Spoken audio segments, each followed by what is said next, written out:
지금부터 제22회 국무회의를 시작하기 위해서 지난 5월 2일 국회는 이번 사건의 원인 규명을 특검으로 넘기는 내용의 순직 해병 수사 방해 및 사건 은폐 등의 진상 규명을 위한 특별검사의 임명 등에 관한 법률 제정안을 야당 단독으로 의결한 바 있습니다. 행정부는 입법부의 입법 권한을 최대한 존중해야 합니다. 그러나 이번 특검 법안은 의결 과정이나 특별검사의 추천 방식 등 내용적인 측면에서 많은 문제점을 안고 있습니다. 국정 운영에 책임이 있는 정부로서 국회의 입법권이 우리 헌법이 정하고 있는 기본 원칙에 반한다면 헌법이 부여하고 있는 권한 내에서 의견을 개진할 책무가 있습니다. 특별검사는 헌법상 행정부의 권한인 수사권과 소추권을 입법부의 의사에 따라 특별검사에 부여하는 제도라는 점에서 우리 헌정사에서 항상 여야 합의 또는 정부의 수용을 전제로 도입되어 왔습니다.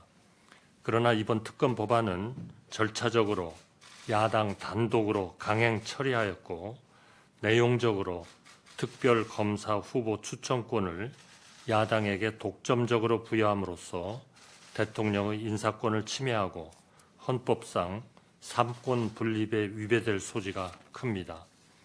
또한 경찰과 공수처에서 수사 중인 사안에 대해 검찰의 추가 수사가 개시되기도 전에 특별검사를 도입하여 특별검사 제도의 보충성, 예외성 원칙에도 어긋납니다.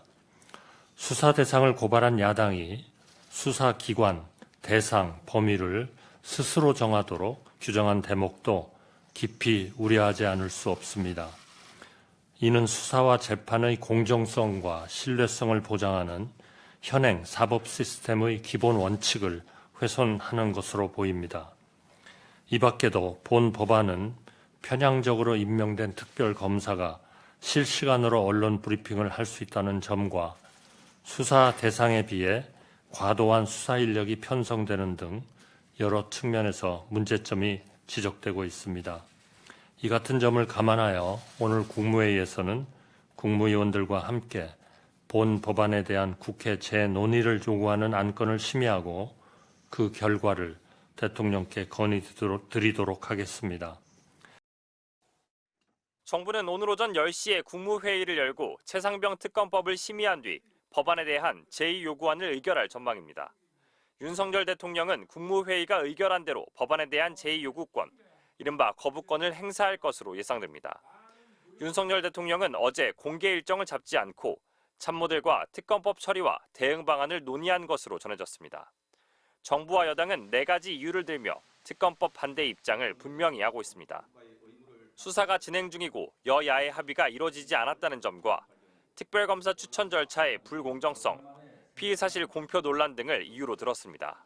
우리 국회가 젊은 군인의 비극적인 죽음을 정쟁에 이용하기보다는 진상규명과 재발 방지를 위한 실질적인 노력에 힘을 합칠 것을 촉구합니다. 7개 야당 지도부는 윤 대통령이 최상병 특검법을 수용해야 한다고 총공세에 나섰습니다. 더 이상 국민의 70% 가까이가 찬성하는 이 특검법을 정치적 공세라고 몰아붙일 일이 아니라고 생각합니다. 이번에도 특검법을 거부하면 10번째 거부권 행사인데 야권은 국회의 입법권 침해를 넘어선 행정 독재라고 비판했습니다. 그러면서 민심을 듣겠다던 약속대로 특검법을 수용해 국정기조 전환의 출발점으로 삼으라며 압박했습니다. 최해병 순직 특검법을 수용해서 변화의 의지를 말이 아닌 행동으로 증명해야 합니다. 윤 대통령이 거부권을 행사하면 야당은 오는 28일 21대 국회 마지막 본회의에서 법안 재의결에 나설 계획입니다.